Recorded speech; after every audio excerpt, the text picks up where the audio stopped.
First answer my question. Aditi, তুমি কি একবারের জন্য আমার কথা এই কয়েকদিনে ভাবোনি? আমি কি একবারের জন্য তোমার কল্পনায় আসিনি? শুরু থেকে এই সব কিছুতে কি আমি একাই ছিলাম? তুমি ছিলে না? না না। অদিতি মুখটা অন্যদিকে ফিরিয়ে নিল। ধ্রুবর চোখে চোখ রেখে মিথ্যা বলার সাধ্য ওর নেই।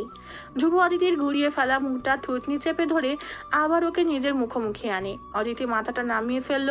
ধ্রুব অধৈর্যের মতো করে অস্থির গলায় বলল, don't like to me. Aditi, তুমি চেয়ে থাকতে আমার দিকে। যখনই আমি তোমার সামনে এসেছি আমি তোমার চোখে আমার জন্য দরদ দেখেছি। তুমি আমাকে কেন মিথ্যা শোনাচ্ছ? আমি জানি তুমি কি ফিল করো আমার জন্যে। ধ্রুব থামে, জোরে শ্বাস টেনে অদিতির হাত টেনে ওকে নিজের দিকে এগিয়ে আনে। হাত ছেড়ে চোখের কোণে আঙুল ছুঁয়ে কাতর গলায় বলল, তোমার চোখ যে কথা বলে তোমার ঠোঁট কেন সেটা বলতে চায় না অদিতি? কিসের ভয় তোমার? আমি আছি তোমার সাথে। অদিতির চোখ টলমল করছে। ধ্রুবর আঙুল তখনও ওর গাল ছুঁয়ে চোখের কোণ ছুঁয়ে আছে। ধ্রুবকে ও কিভাবে বোঝাবে, আর কিভাবে বোঝালে ধ্রুব কষ্ট পাবে না? অদিতি শ্বাস আটকে পিছিয়ে গেল। ধ্রুবর হাত নেমে গেল নিচে। ধ্রুব হতাশ হয়ে তাকালো। অদিতির চোখ গড়িয়ে দুফোঁটা পানি পড়লো। ও দুহাতে চোখ মুছে থেমে থেমে বলল, আমি ভালোবাসতে জানি না। আমাকে ভালোবেসে আপনি শুধুই কষ্ট পাবেন, আর কিচ্ছু না। আমি শিখিয়ে দেব তোমায় কেন আমাকে ফিরিয়ে দিয়ে নিজেকেও কষ্ট দিচ্ছ। আমি কাউকে কষ্ট দিচ্ছি না, বরং কষ্ট পাওয়া থেকে বাঁচাচ্ছি। আপনি চলে যান, আমার সামনে আর আসবেন না। আমার হৃদয় এত বড় নয়, বারবার আপনার মুখোমুখি হওয়ার সাহস আমার মধ্যে আর নেই। অদিতি কথাগুলো বলে দুহাতে চোখ মুছে উল্টো ঘুরে হাঁটা ধরলো। ধ্রুব পিছনে ঠায় দাঁড়িয়ে রইল। অদিতির চোখের পানি ওকে আজ এলোমেলো করে দিয়েছে। ধ্রুব অনেকক্ষণ লাগলো পুরো ব্যাপার হজম করতে। অদিতি ততক্ষণে চলে গিয়েছে। ধ্রুব একসময় বুকের বাপাশে হাত রেখে ঘাড়টা সামান্য কাত করে ফিচেল গলায় বলে উঠল, তুমি পালাতে থাকো অদিতি, আমি পাকড়াও করতে থাকবো। তুমি হারিয়ে যেতে থাকবে, আমি অন্ধকার দিন একসঙ্গে তোমার পায়ে হাজির করে যাব। তুমি ভয় পেতে থাকো, আমি ধ্রুব তোমার ভয়গুলো নিজের হাতে পিষে ফেলতে থাকবো। যেই প্রান্তে তুমি থাকবে ধ্রুবকে তোমার সঙ্গে পাবে। আজ রবিবার। রবিবারে মাথার উপর শনির ন্যায় নিচে যাচ্ছে সূর্য। দুপুরটা বড্ড খড়খড়ে। তীব্র রোদ আর অসহ্য গরমে অদিতির অবস্থা করুণ, বেহাল। কোনো রকমে টিউশন করিয়ে বেরিয়েছে সে। রিক্সা খুঁজছে মহাখালীর এদিকটায়। আজকাল রিক্সা মেলে না। অদিতি কপালের ঘাম অন্যায় আগায় মুছে চোখ মুখ কুঁচকে ফেলেছে। হঠাৎ এক রিক্সা ওর সামনে এসে দাঁড়ালো। রিক্সাওয়ালা মামা রিক্সার প্যাডেল থামিয়ে মুখে হাসি টেনে বললেন, ভাবি চলেন, আপনাকে হোস্টেলে নামাই দেই। অদিতি ব্রু কুচকালো। ভাবি শব্দটা ইদানিং ঘুমের মধ্যেও ওর কানে বাজে। সারাক্ষণ ভার্সিটি রোডে না হলেও ভাবি ডেকেই চলেছে। কোন ভাইয়ের বউ হয়ে আছে ও খোদা জানে। অদিতি কাঁধের ব্যাগটা এক হাতে চেপে ধরে চাপা স্বরে ব্রু কুচকে জিজ্ঞেস করলো, আপনাকে কে পাঠিয়েছে মামা? ধ্রুব ভাই। বলে রিক্সাওয়ালা ইশারা করলো পিছনে। কাউকে খুঁজতে লাগলো যেন। অদিতিও অবাক হয়ে পেছনে তাকালো। কেউ নেই সেখানে। ওর মুখ থমথমে হয়ে এলো। যা বোঝার সে বুঝে গেছে। সে সামনে আসবে না। অথচ ঠিকই অদিতির আশেপাশে না থেকেও কেমন করে সে থেকে যায়। অদিতির ঠোঁটে না চাইতেই হাসি চলে এলো। পরপর সে নিজেকে শাসিয়ে হাসি লুকিয়ে ব্রু ট্রু কুচকে তাকালো। ওপাশ থেকে রিক্সাওয়ালা মামা অদিতিকে এভাবে এখনো দাঁড়িয়ে থাকতে দেখে অবাক হয়ে বললেন, ভাবি আপনি যাইবেন না? ধ্রুব ভাই বকবো আমারে। আবারও এই অসহ্য ভাবি ডাক। অদিতি এবার কিছুটা কঠোর গলায় বলল, মামা, আমি বিয়ে করিনি আপনার কোনো ধ্রুব ভাইকে। আমাকে ভাবি আল্লাহর রাস্তায় ডাকবেন না। রিক্সাওয়ালা মামা যেন ভারী অবাক হলেন। অদিতির গরম গরম রাগ দেখে উনি মিইয়ে গিয়ে বললেন, ভাবি আপনাকেও কি ঝগড়া হয়েছে? ঝগড়া করিয়েন না। ধ্রুব ভাই ভালো মানুষ, একদম মাটির মানুষ। রিস্কায় উঠে আহেন, রোদে দাঁড়ায়া আবার কিসের রাগ? অদিতির এবার ইচ্ছা করছে মাথার সবগুলো চুল টেনে ছিঁড়ে ফেলতে। ভাইয়ের নাই প্রেমের খবর, তার সঙ্গে আবার নাকি রাগ করাও হয়। অসহ্য। এবং বিশ্রী রাগে মাথার ভেতরটা অব্দি ধপধপিয়ে উঠল। অদিতি আর দাঁড়ালো না, দ্রুত উঠে বসলো রিক্সায়। ব্যাগ কোলের উপর রেখে বলল, মামা যান তো যান। মামার খুশি কে দেখে। আজ অদিতিকে হোস্টেলে পৌঁছে দিতে পারলেই কর করে 1000 টাকার নোট মিলবে। এই সুযোগ হাতছাড়া করা যাবে না। রিক্সাওয়ালা মামা ধ্রুবর নির্দেশ মতো শেষবারে রিক্সা চালানোর আগে একবার অদিতির জামা ওড়না দেখে নিল। কোনোভাবে ওড়না ওর চাকায় আটকে গেলে মহা বিপদ হয়ে যাবে। ধ্রুব ভালোর ভালো, খারাপের খারাপ, মায়ের লাগাবে ধরে। উনি সাবধানে সব দেখে নিয়ে স্বস্তির শ্বাস ফেলে রিক্সা চালানো শুরু করলেন। অদিতি অস্বস্তি নিয়ে রিক্সায় বসে আছে। ওর মনে চলছে অন্য ভাবনা। ধ্রুব এসব করে কি বোঝাতে চাইছে? সে কি সত্যি অদিতির প্রেমিক হয়েছে?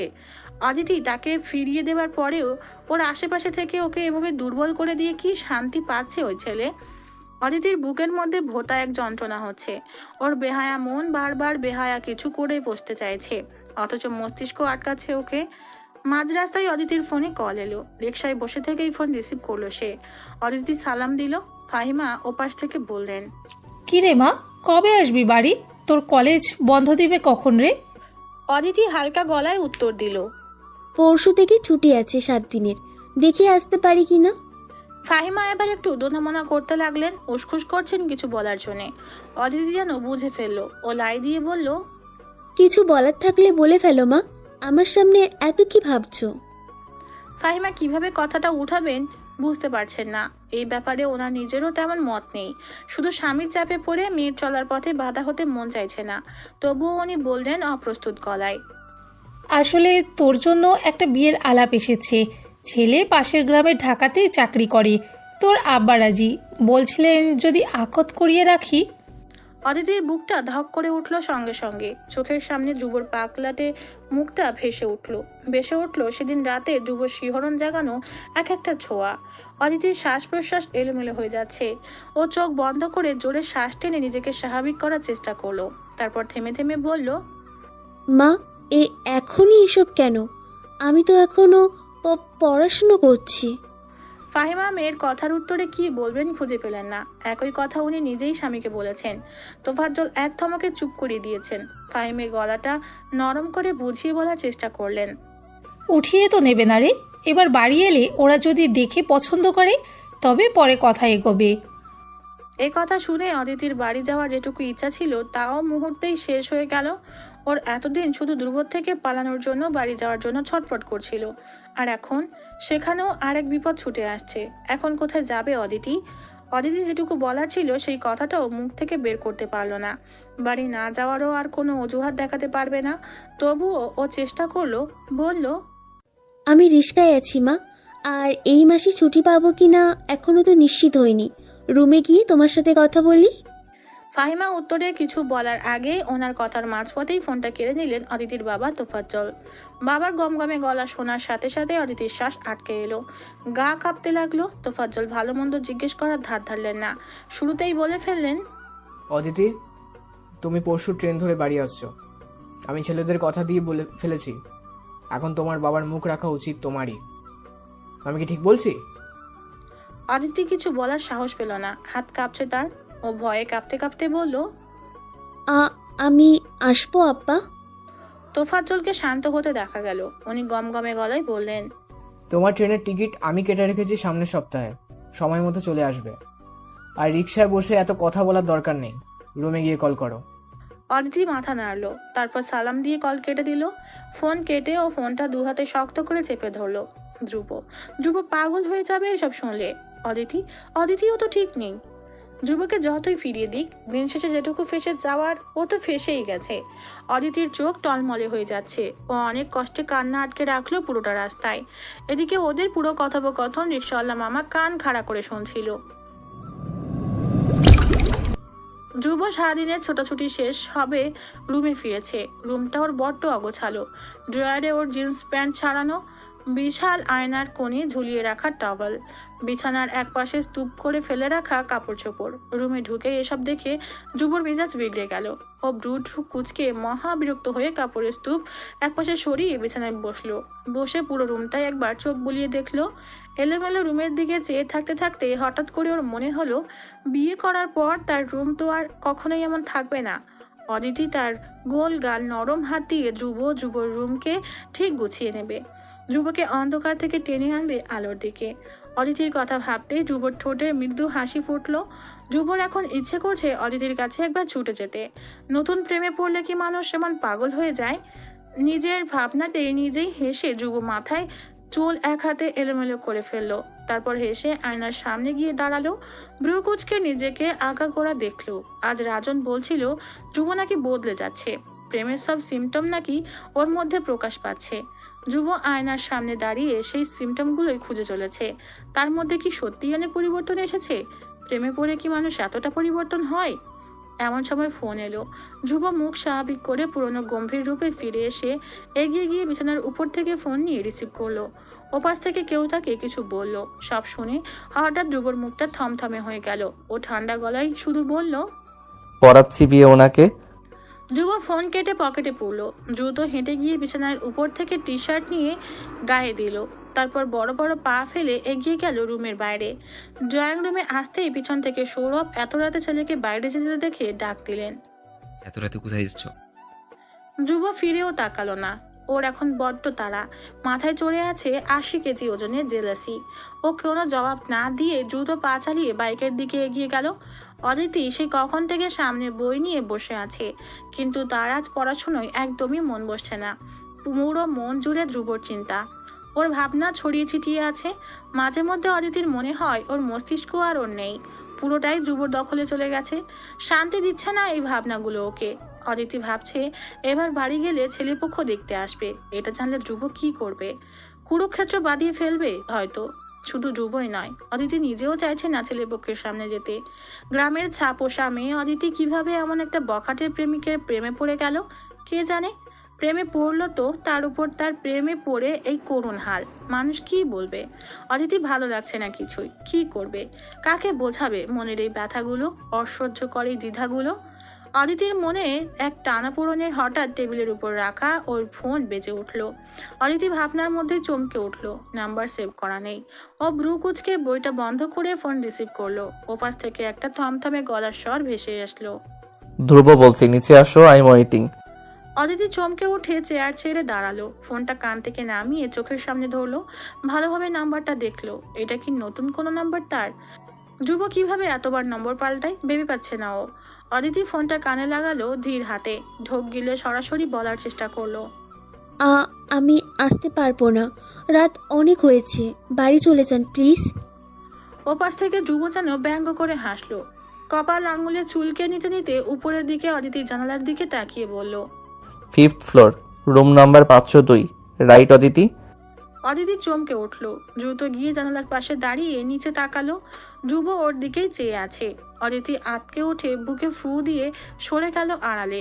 ভীতু গলায় বলল, আপনি কি বোঝাতে চাইছেন? ধ্রুব এবার কঠোর গলায় স্পষ্ট করে বলে ফেলল, আমি এই উপরে উঠবো নাকি তুমি নিচে আসবে? আমাকে দয়া করে আর জ্বালিও না অদিতি। আমি জ্বললে ঝাঁঝরা করে ফেলবো তোমাকে, জানো তো? অদিতি ঢোক গেল। একবার বলে দিয়েছে উপরে আসবে মানে চলে আসবেই। যা ঘাড়তারা ছেলে। অদিতি অজুহাত দেখানো শুরু করলো এবার। নিচে দারোয়ান আছে। ওপাশ থেকে ধ্রুব হাসে। কৌতুক শুনেছে যেমন তেমন করে বলল, আমার মতো দারোয়ানও তোমার জন্য ওয়েট করছে, বেচারা ঘুমে ঢুলছে। নিচে নামো তুমি। দারোয়ান ওর নিচে নামার অপেক্ষা করছে। এটা কিছুতেই বিশ্বাস হচ্ছিল না অদিতির। এই দারোয়ান অনেক রাগী। রাত 10টা বাজলে গেট বন্ধ করে ফেলে। রাত 11টায় কিভাবে তার জন্য গেট খুলে রেখেছে? ধ্রুব ততক্ষণে ফোন কেটে দিয়েছে। ফোন কাটার আগেও অবশ্য কয়েকবার শাসিয়েছে। ওদিকে অদিতির মন মানছে না। ভেতরের মন বলছে যা, প্রেমিক ধ্রুবর জন্যই তো মন খারাপ করে বসেছিলি এতক্ষণ। কিন্তু মস্তিষ্ক বলল নিজেকে আটকে রাখ অদিতি, নিজের বিপদ তুই নিজেই ডেকে আনছিস। অতঃপর শেষ পর্যন্ত মনের কথাই জিতল। অদিতি চাদর দিয়ে পুরো শরীর থেকে মুখ লুকিয়ে বেরিয়ে এলো। গেটের সামনে আসতেই দারোয়ান মুখ ভরে হেসে দরজা খুলে দিল। অদিতি শুধু অবাক হয়ে দেখছিল দারোয়ানের আচরণগুলো। গেট পেরিয়ে আসতেই দূর থেকে ধ্রুবকে দেখতে পেল। ব্যাস, ওর মন বেপরোয়া গতিতে লাফানো শুরু করে দিল। অদিতি বুকের বাঁ পাশে হাত দিয়ে চেপে ধরে চোখ বুজে জোরে জোরে শ্বাস টেনে নিজেকে ধাতস্থ করার চেষ্টা করলো। তারপর চোখ খুলে ধীর পায়ে এগিয়ে গেল ধ্রুবর সামনে। ধ্রুব ওর দিকে পিঠ করে আছে। অদিতি আস্তে করে ডাকলো, শুনছেন? ধ্রুব ঘুরে তাকালো। ধ্রুবর চোখ দুটো অদিতির চোখ আটকে গেল। দুজনেই ভেসে গেল এক অন্য দুনিয়ায়। অদিতি মাথা ঢেকে রাখা চাদরে, ধ্রুবর মাথায় ক্যাপ। অন্ধকারে দুজনের চোখে কি এমন দেখলো কে জানে। দুজনের মধ্যে একে অন্যের জন্য যেটুকু রাগ ঈর্ষা ছিল সব দূর দূর করে পালিয়ে গেল। বাকি যেটুকু থাকলো সেটুকু শুধুই ভালোবাসা, একজনের প্রকাশিত প্রেম, অন্যজনের অপ্রকাশিত। অদিতি নিজের চোখ বড্ড কষ্টে সরালো, অন্য পাশে চেয়ে হৃদয়ের যন্ত্রণা চেপে ধীমে গলায় জিজ্ঞেস করলো, কেন ডেকেছেন? যুবর ধ্যান ফিরলো, ও চোখ সরিয়ে অন্যদিকে চেয়ে নিজেকে স্বাভাবিক করার চেষ্টা চালালো। তারপর আবার তাকালো অদিতির দিকে। ধীরে ধীরে ওর চোখে সেই 80 কেজি ওজনের জেলাসি ফুটে উঠলো। যুব ঠান্ডা গলায় বলল, ছেলেটা কি করে? ওই বেটা কি আমার চেয়ে অনেক বেশি তোমায় ভালোবেসে ফেলেছে? অদিতি শুরুতে বুঝতে পারলো না যুব কি বোঝাতে চাইছে। ও অবাক চোখে যুবর দিকে কিছুক্ষণ চেয়ে রইলো, জিজ্ঞেস করলো, কোন ছেলের কথা বলছেন? যুব এবার নিজেকে আর দমিয়ে রাখতে পারলো না। অদিতির হাত টেনে ধীরে নিজের সঙ্গে ওকে মিশিয়ে নিল। অদিতির বাহু দুহাতে দুদিকে চেপে ধরে চোখে চোখ মিলিয়ে চেঁচিয়ে বলে গেল শুধু নিজের ঈর্ষার কথা। কোনো ছেলেপক্ষের সামনে তুমি একদম বসবে না অদিতি। কসম তোমার, যদি বসো তুমি জানবেও না আমি ওই ছেলেকে কি করে ফেলবো। আমি ধীরে ধীরে নিজের রাগ কন্ট্রোল করছি, জাস্ট বিকজ অফ ইউ। আমাকে আমার পুরনো রাগ ফিরিয়ে আনতে বাধ্য করিও না অদিতি, প্লিজ। যুবর রাগের পারদ লাফিয়ে লাফিয়ে উঠছিল। ও অদিতির সামনে নিজের রাগী সত্তা প্রকাশ করতে চায়নি, কিন্তু ও নিজেকে আটকেও রাখতে পারেনি। অদিতি বড় বড় চোখে যুবর রাগ আর ঈর্ষা দেখছিল। যুবর ওই অস্থিরতা দেখে অদিতির ভেতর নড়ে উঠল যেমন। ও ভয়ার্ত মুখে যুবকে দেখছিল। অদিতির ভয়ার্ত মুখ দেখে আচমকা যুবর ওর হুঁশ ফিরল। কি করছিল ও এতক্ষণ? যুব ওর চোখের দিকে চেয়ে আচমকা ওকে ছেড়ে দিল। এলোমেলো দৃষ্টি ফেলে নার্ভাস গলায় নিচু স্বরে বলল, সরি। তারপর ও পেছনে ঘুরে দাঁড়িয়ে গেল, কোমরে হাত রেখে জোরে জোরে শ্বাস ফেলতে লাগলো। যুব চোখ বুজে নিজের রাগটুকু সামলাচ্ছিল, আর অদিতি শুধু অবাক চোখে ওকে দেখে যাচ্ছিল। যুব এই প্রথমবার ওর উপর এমন রাগ দেখালো। এসব কি শুধুমাত্রই অদিতি ছেলেপক্ষ দেখতে আসবে সেজন্যেই? অদিতির হঠাৎ কি যে হলো, ও নিজের অজান্তেই হাত বাড়িয়ে যুবর বাহু স্পর্শ করলো। যুব অবাক হয়ে ফিরে তাকালো, ওর হাতের দিকে একবার তাকিয়ে অদিতির চোখের দিকে তাকালো। অদিতি যুবকে শান্ত করার ভঙ্গিতে বলল, একটু শান্ত হন প্লিজ। আমি রাজি নই এই বিয়েতে। আমি পুরো ব্যাপারটা বুঝিয়ে বলছি। দুবো স্ত্রীর দৃষ্টিতে চেয়ে রইল। ওর চোখ দুটো অদিতির চোখে আটকে আছে। অদিতির হাতটা তখনও যুবর শক্ত বাহু ছুঁয়ে আছে। দুজনেই দুজনের চোখের দিকে চেয়ে। তারপর হঠাৎ যুবর পুরুষালী মনে মনে খুশিতে উৎসাপ করে উঠল। তার অদিতি কি আজ তাকে কৈফিয়ত দিচ্ছে? এই অধিকার কি সে ফাইনালি পেয়েই গেছে? রাত বাড়ছে। অদূরে থেকে কটা কুকুরের ডাক ভেসে আসছিল।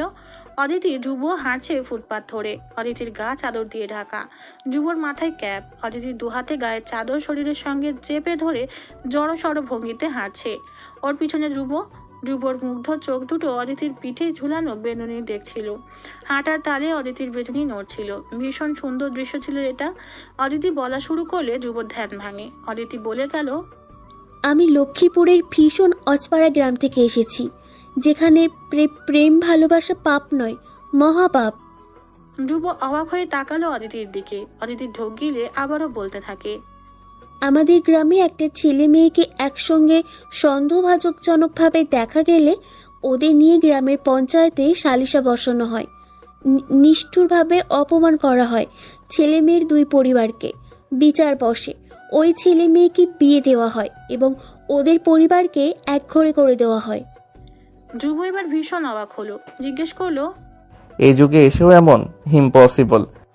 অদিতি শুনে মলিন হাসলো, বলে যায় নিজের কথাগুলো।